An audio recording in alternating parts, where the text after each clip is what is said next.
you see that? What? No. I did it. Really watch.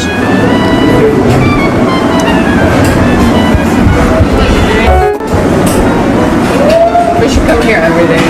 ये बंदी अबे Indian खाना कैसा है वो यार, उसमें क्या है ऐसा जो खाता है भाई साहब, वो इंडियन खाने के अलावा बात ही नहीं करता। अबे हमें कम नसीब होगा इंडियन खाना खाना।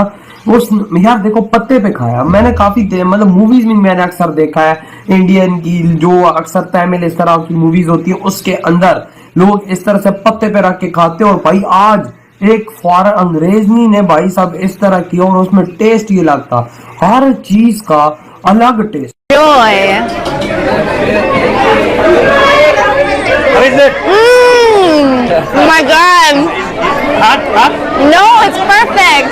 It has so much flavor.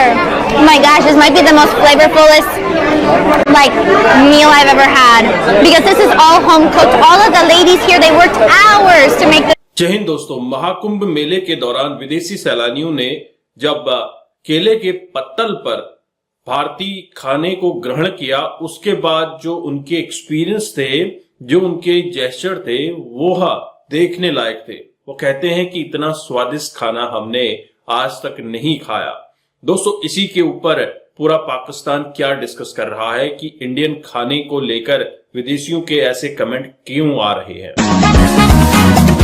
No fork, no spoon, no knife, everything's right here. I've already finished 2 dishes, and now we still have 1, 2, 3, 4, 5, 6, 7, 8, 9, 10, 11, 12, 13, more rice, 14. When does it end?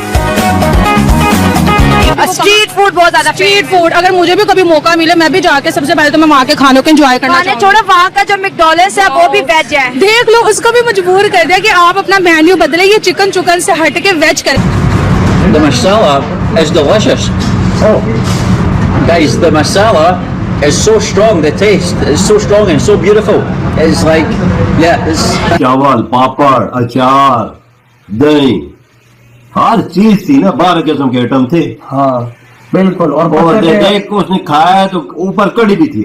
हाँ वही ना, सब कुछ था उसके ऊपर। और भाई जब देखो उसने पत्ते पे खाया यार, उसके मुंह से मतलब वाव के अलावा कुछ वर्ड ही नहीं निकाला था। वो मतलब जैसे ना, वो जैसे इस दुनिया से बाहर निकल के जो इंडियन खाना खाने के। भाई यार वाकई में ये बात सच है कि पत्ते पे खाना खाने का टेस्ट एक अलग होता है। ये प्लीज कमेंट सेक्शन में बताइएगा। ये काफी इसमें मैं भी कंफ्यूज हो रहा हूँ, क्योंकि देखो उसने पत्ते पे खाया है, ये पत्ता क्यों रखा जाता है? शायद टेस्ट ही वजह भाई देखो, ये पत्ते पे रख के खा रही है इतना खुशी से, कहती है भाई इंडियन फूड का तोड़ इस दुनिया में कहीं नहीं है। ये बात तो रियलिटी है कि भाई इंडियन फूड का तोड़ तो वाकई में कहीं नहीं है। वजह इंडिया का तोड़ के, इंडियन फूड का तोड़ के कितनी तारीफ की है। उसका हाथ रोक रहा था खाने से, उसका हाथ ही नहीं, आम की डली पूरी उसमें डाल के खा गई है। हाँ वही ना, वो उसको नहीं पता था। लेकिन वही बात है, जब उसको झटका लगा तो उसने तब बोला कि भाई साहब ये तो थोड़ा सा लेना था, मैंने ज्यादा ले लिया। लेकिन भाई मैंगो उसके अंदर भाई साहब उसको इतनी ज्यादा वो हो रही थी कि भाई मैं सारा खाऊं।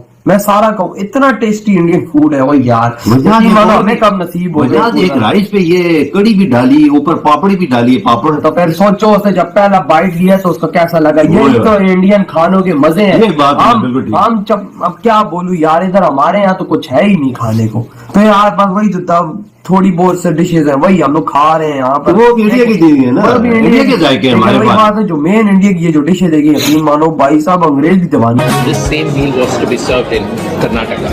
There will be a few differences, a few commonalities. You may find a similar cabbage stuff. You will not find the sweet rice. This doesn't only taste good, it feels good because we're eating with our hands.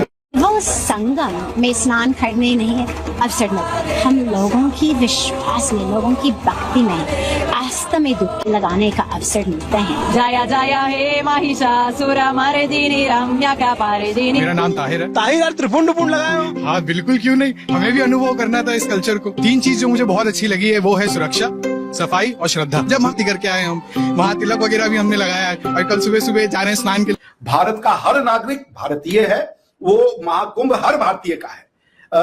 उनका नहीं होगा जो कहते कि भाई हम महाकुंभ में नहीं जाते, हम इसको मानते ही नहीं। This is just the most amazing experience. It's fantastic. We're loving every minute of it. It's our first time in India. I'm here with my daughter and it's very emotional. I'm loving it. Thank you. I think it is very well organized. मेरा भारत महान।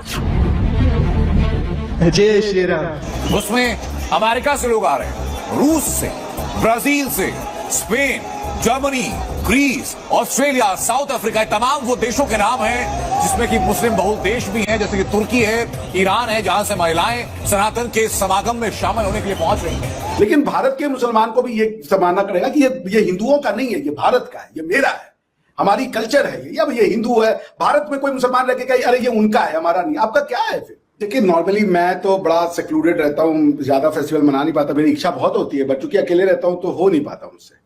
लेकिन मैं आपसे बताऊं, मैं स्वयं भी इसमें जाना चाहता हूं। उसका रीजन ये है कि हालांकि मेरे दोस्त के साथ बातचीत हुई थी कि हम लोग जाएंगे, बट अनफॉर्चुनेटली उसने अपना प्रोग्राम कल कैंसिल कर दिया, वो कनाडा वापस चला गया।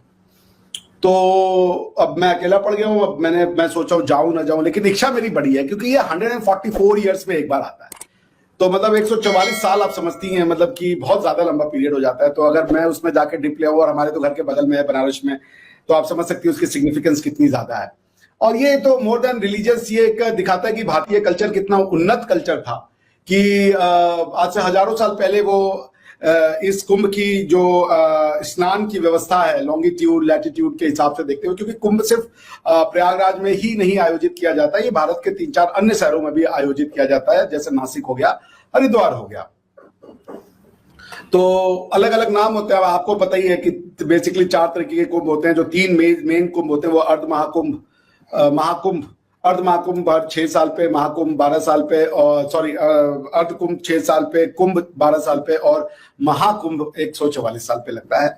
उसके अलावा हर साल कल्पवास होता है। कल्पवास में मेरी, जैसे अभी स्टीव जॉब्स साहब की जो वाइफ है वो आई, और आज मैं देख रहा था स्टीव जॉब्स साहब का 1972 में उन्होंने एक लेटर लिखा था, और उसमें उन्होंने ये कहा था कि I want to go to Kumbh. उस समय का कुंभ वो आना चाहते थे, पर वो अनफॉर्चुनेटली नहीं आ पाए। और देखिए, ये उनकी वाइफ आई हैं अपने हस्बैंड की विश को पूरा करने, क्योंकि वो हिंदुइज्म से बहुत ज्यादा प्रभावित थे। नीम करोली बाबा का उनके ऊपर बहुत ज्यादा असर था। हिंदुइज्म मतलब देवी देवता और ये नहीं, फिलॉसफी, स्पिरिचुअलिटी। जो भारत दुनिया की स्पिरिचुअल गढ़ है, जो स्पिरिचुअलिटी ढूंढना चाहता है, जो माइंड को फ्री रख के कुछ ढूंढना चाहता है, जो स्वयं को ढूंढना चाहता है, वो यहाँ आए। जो मन में प्रश्न है उन प्रश्नों के साथ आए, उनके प्रश्नों के ऊपर कोई प्रश्न चिन्ह नहीं लगाए जाते। तो उस दृष्टि से महाकुंभ का एक बहुत बड़ा सिग्निफिकेंस है। ये दुनिया को एक संदेश देता है भारत की मैनेजमेंट कैपेबिलिटी का, कि 40 करोड़ लोगों को, 45 करोड़ लोगों को आप 1.5 महीना में मैनेज करेंगे। तो दोस्तों, आपने ये वीडियो देखी और आपने देखा महाकुंभ मेले के दौरान लगातार हर दिन लगभग 1 से 1.5 करोड़ लोगों का स्नान हो रहा है, और इतने करोड़ लोगों का खाना भी बन रहा है। दोस्तों, आप देख रहे हैं विदेशी सैलानी जो आ रहे हैं उनको भारतीय कल्चर में ढालने की कोशिश की जा रही है, क्योंकि हम भारतीय कल्चर के अकॉर्डिंग केले के पत्तल पर उनको सनातनी वैष्णव खाना खिला रहे हैं, ताकि उन लोगों को ये ना लगे कि उनको भारतीय संस्कृति से दूर रखा जा रहा है। दरअसल भारतीय संस्कृति को, सनातन को यहाँ पर दिखाने की भी कोशिश की जा रही है कि भारत का खाना कैसा है, भारत का कल्चर कैसा है, ताकि जो लोग दूसरे देशों से आए हैं उनको ये एक्सपीरियंस मिले कि सनातन की ब्यूटी क्या है, सनातन में किस तरह से लोग जीवन बसर करते हैं और प्रभु की माया में किस तरह से लीन रहते हैं। दुनिया के देशों से जो सैलानी आ रहे हैं, डेफिनेटली वो कह रहे हैं कि ऐसा एक्सपीरियंस हमें अपनी लाइफ टाइम में नहीं मिला है। दरअसल वो जिस तरह से भारत के खाने की तारीफ कर रहे हैं, भारत के महाकुंभ मेले में मैनेजमेंट की बात कर रहे हैं कि इतना बड़ा इवेंट मैनेज करना किसी और के बस की बात नहीं है, और ये भारत के मैनेजमेंट कैपेसिटी को दिखाता है कि करोड़ लोगों से ऊपर का एवरीडे मील तैयार करना, उनके रहन सहन के लिए व्यवस्थाएं करना, ठंड का मौसम है लकड़ी की व्यवस्था करना, और लोगों को सारी सुविधाएं पहुंचाना, यह बहुत बड़ी बात है। इससे भारत की मैनेजमेंट कैपेसिटी भी दिखती है, और वहीं श्रद्धालु जो लगातार महाकुंभ मेले में आ रहे हैं उससे उनका भी यहां पर रहने का मन करता है। दोस्तों, दुनिया के देशों से बैठे हुए लोग ये देख रहे हैं कि हम कैसे इस महाकुंभ मेले का पार्ट बने। लोग सर्च कर रहे हैं कि महाकुंभ मेले कैसे पहुंचे, किस तरह से महाकुंभ मेले का लुत्फ उठाया जाए, और गंगा में डुबकी लगाना क्यों आवश्यक है, महाकुंभ क्यों होता है। आप क्या समझते हैं इस महाकुंभ मेले में विदेशियों का एक्सपीरियंस कैसा रहा? डेफिनेटली कमेंट कीजिए। चैनल पर नए हैं चैनल को सब्सक्राइब करें। हम आपको मिलते हैं अगले वीडियो में। तब तक अपना ध्यान रखिए। जय हिंद, जय भारत, जय श्री राम।